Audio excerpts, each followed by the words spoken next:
Okay. Hey, first of all, happy Thursday. Thanks for joining. Okay, you guys all might have gotten a notification. Did you, like Sam, I can see your face. Did you get a notification that you're part of like a challenge? Okay, cool. So we're part of a challenge. So there's gonna be like a little point system. It's just like a little camaraderie, fun, nothing too crazy, but a little bit of motivation and some accountability. So let me share my screen so you can kind of see the breakdown of what this challenge for the month of February will look like. So basically you'll be racking up points. We'll get 2 points for every cardio activity completed. So that's if you log a walk or if you take like a Pilates class or do kind of anything in addition to your programmed workouts. You'll get 2 points for that. You'll get 5 points for every workout completed, 20 points for every daily habit that you check off, 20 points for every PR or like personal record that you set in the gym, and 10 points for every day that you hit your daily nutrition goal. So super fun. It's all going to add up. If you hit 500 points by the end of the month, woohoo, you surpassed it, or I guess succeeded and completed the challenge. But whoever has the most points at the end of the challenge will get a free Kion supplement of their choice. They could just go on the website, let me know which product they would like, and then they will also be the client of the month for March, which is so exciting. So yeah, so you'll see it on your app. It'll automatically do it. I think this is honestly my first time using this feature, so it should just automatically do it. I don't think you need to necessarily do anything, but you'll be able to see kind of where you're at. Everyone will be able to see everyone. So it's a lot of accountability. You'll, see yourself race up and you'll know where you're at, and other people will see you too. So yeah, very exciting. All right, I guess that's it. Let me minimize this and we're gonna get into alcohol on your fitness journey. So as I was writing this, creating this slideshow, I was like, it's pretty negative. So just get ready. Like there's really it's not super fun and happy and like woohoo. Like little hint, it's not very helpful. Okay. So I think we've probably already assumed that, but we're gonna try to keep vibes high, even though it's like really dark and scary throughout it. So alcohol on your fitness journey, alcohol's effect specifically on fat loss. So alcohol creates inflammation in the body, especially in the stomach. You probably felt that after a night of drinking, or you feel inflamed. Maybe you were wearing a ring and then the ring was tight, things like that. It's going to happen all around your body. So you're going to feel puffier. Alcohol has been shown to increase the hormone cortisol, and as we know, cortisol is the stress hormone, and having excess cortisol in the body just keeps fat on the body.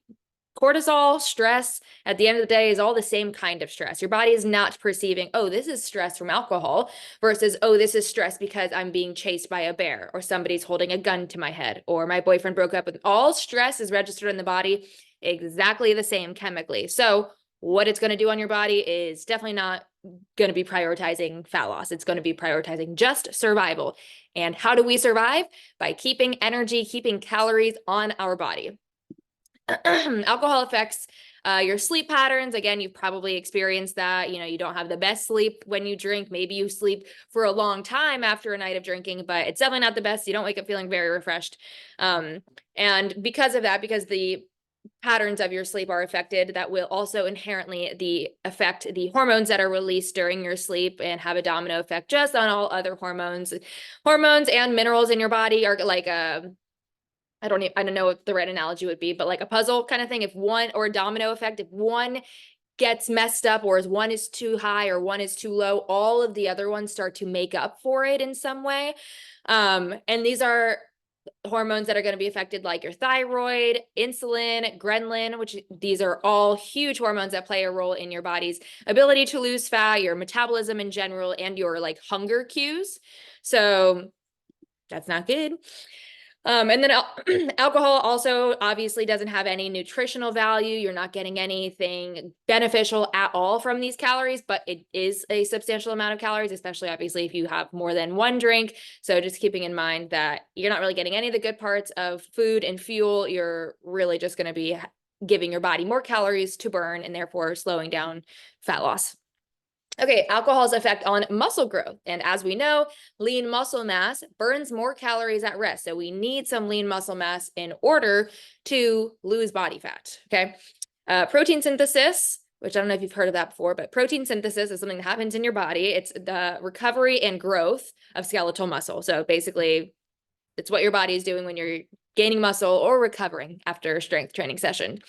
That is impaired when alcohol is consumed within 8 hours of exercise, and that's 8 hours before or 8 hours after.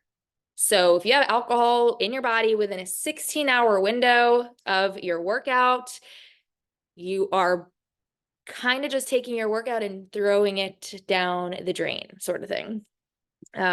Alcohol is a diuretic, meaning it will make you pee, which leads to excess dehydration, which will deplete essential minerals and therefore impact performance. And if we're just depleted in minerals, again, your body is not prioritizing building muscle, having protein synthesis, all this stuff. Alcohol also affects your energy production, which will therefore affect the efficacy of your workouts. If you have low energy, you're not going to perform well. We're not actually going to be causing any adaptation in these workouts. But let's get into the real world, right? We're probably all going to be drinking alcohol at some point in our lives and at some point in our fitness journey. So what are we to do? Okay. We don't need to demonize it, but to understand and to make informed decisions, I think is very beneficial. So what to do when you're hungover? First of all, drink electrolytes. This could be coconut water, adding sea salt to your water or adding it to foods, bananas. The brand Element electrolytes are just the easiest on the go packets that I know me and Sheena really like. Yeah, so definitely drink electrolytes when you're hungover, and hella water, hella water. But make sure you're pairing hella water with electrolytes. Okay, just like we said, alcohol is a diuretic, going to make you pee. When you pee more than necessary, you're peeing out minerals. So we don't want to just add more water and flush out more minerals. We need to be pairing it with electrolytes specifically. Also, the sauna will feel amazing. An outdoor long walk, getting some fresh air and just walking is going to be the best for when you're hungover, as well as a morning workout. Kind of sounds weird. Make sure, it's not too early. Again, trying to be outside of that 8-hour period, and you do still want to make sure you have some quality sleep before any kind of workout. But usually, if you've ever experienced being hungover, as soon as you go work out, you kind of feel better. It kind of gets rid of the hangover if it's not too late. So which is why I recommend doing it like in the morning or, earlier in the day. Also take B vitamins, B complex. Just your B vitamins are also depleted when you drink. So take those when you're hungover. And then tips when you are actually drinking and actually consuming alcohol or going out. Definitely make sure you have 1 glass of water between each alcoholic beverage. First of all, that will just pace you. That will keep you hydrated in the midst of drinking. It will keep something in your hand. At least I know for me, I realize that's all it is I literally just need something in my hands as I'm out socializing. I swear it tricks my brain and I'm just chugging water. So at least try to have 1 glass of water between each alcoholic beverage. And ideally, I would say your safest bet is just straight liquor, tequila, does the job, and it's like pretty sure the lowest calories, and it's like an upper, so it kind of stimulates you rather than being a downer, whatever. But whether your choice is tequila or whiskey or vodka or whatever, mix it with water and lemon. If you need a little bit of flavor, I get it. I do too. So a little splash of juice. Maybe I like a splash of lemonade. Or even if you have like a little Mio, or even better yet, if you have some electrolytes to mix in. Also make sure to eat a substantial meal with nutrients beforehand. So high protein meal with veggies, with fruit, whatever, whole foods, prioritizing that before you start drinking, again, so that we're not just depleting your body of things, and so that you don't get the drunk munchies and then you make dumb decisions around food because you are hungry. So your brain is naturally going to go for a high calorie food. Okay. Like I said, drink electrolytes, especially the night before. So yes, it's great to drink them the next morning when you're hungover, but I don't know if you've also experienced this. If you drink electrolytes the night of, like when you get home after drinking, you're not even hungover the next day. It's absolutely crazy. So highly recommend making sure you're drinking them in the midst of the alcohol or right afterwards, but definitely in the morning. And then, have a drink limit. So, maybe you're giving yourself 2 drinks or 3 drink limit, or certain days, like we'll only drink on Saturdays from now on, or just certain events. Like, okay, this is a big event, so I'm planning that for the rest of the year or for, the next month, I'll only drink on these days. This is honestly perfect timing for a dry January. I just realized now that that's over. So that just hit me, but congrats to a lot of people who did that dry January. That's awesome. And then also, as I said before, avoid drinking 8 hours before and after a workout. And overall, just keep it to a minimum if you're trying to see any changes in your body composition. Like I said, it's just not going to help.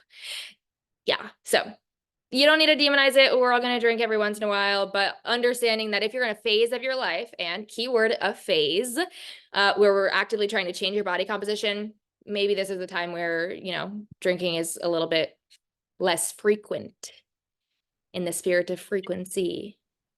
I'm going to pull this up again as I ask for questions. If anybody wants to screenshot, post if this call was helpful, if you like calls like this and you think anybody could benefit from this, or if you have any friends, yada, yada, posting, tagging me, Shayna, and Frequency on Instagram helps us more than you know.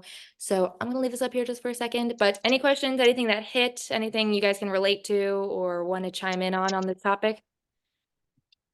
On the vitamins part, Target has some patches.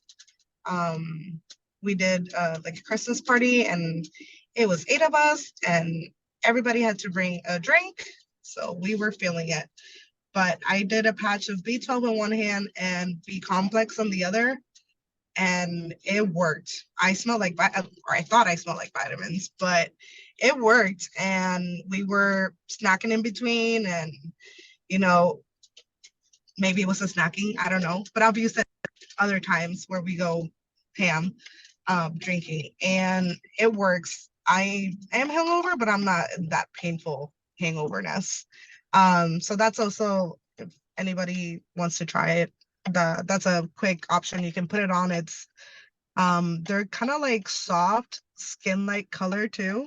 You can just put them on your wrists and you can't even see them. So yeah. Awesome. I've seen those, but I've never tried them. So good to know that they're at Target and that they work. Thanks, Christina. Cool. Anybody else? I have a question. Yes, ma'am. Hey, girl. Sorry. Hi. I'm sorry if you already covered this because I was like in my car and then coming inside. But is there a benefit to drinking the electrolytes prior to drinking? Like, so you do it before and then like the day after? Yeah, I mean, honestly, all that I'm aware of is to definitely drink it at least during and like even immediately after. Like if you're drinking at night before you go to bed, if you drink electrolytes that night, it's even more beneficial than drinking them the next morning. But honestly, I would do both. I would drink them before, during, and after. Okay, because I wasn't sure because you said that we pee out like all of our like minerals and stuff. So I'm like, well, if we drink it before and we're just gonna pee it out, then is there like should we take it before? So I don't know. Yeah, but there's also a chemical process in your body. It's that it actually helps you. Also, you can do like a IV. I don't know if where you guys live, you have IV Oh yeah, bars. I've heard of that before. It's more expensive, obviously, than just salt water, like salt in your water.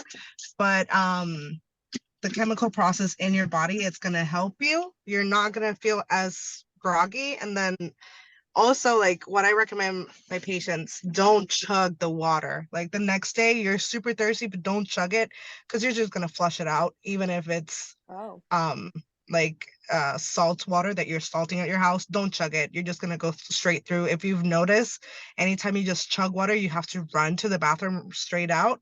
It's because your body's not really actually absorbing anything. So just take it easy. I know you're thirsty, girl, but just take it easy. Take it easy. Just and also like people normal. get really nauseous. Yeah. And if you drink too fast, you could get nauseous. You're already hungover. You probably haven't eaten anything. So yeah, the safest bet, it's usually that. You can pre-game, quote unquote, with an IV, just like a banana bag, or just normal saline. That also helps. And then the day after, if it's not a Sunday or if you find a home service, yeah, just get a bag. That also helps. But I mean, every time you go out getting an IV bag, it's kind of, your veins are not going to like you so much. But yeah, those are good options as well. And even like when you're sick, that's a good option as well.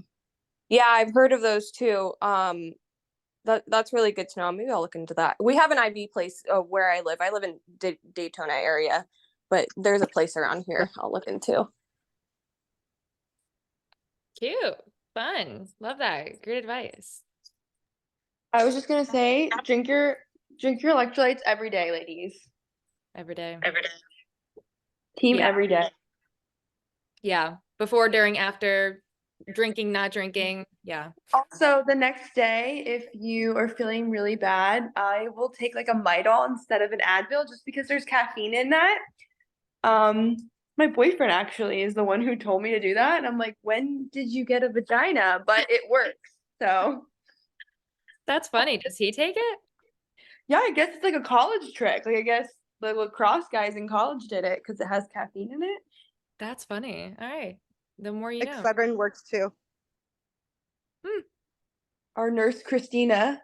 I'm sorry, I love this topic. What do just you mean? I because- love it. I love all of the input. Yeah, this is great. Cool. All right, guys. Well, thanks so much for showing up. And Sheena's about to go to Hawaii. Woo! I know, so exciting. Okay. All right. Well, thanks, guys. I'll see you next week. We got yoga next week and a coaching call. Bye. Bye. Bye.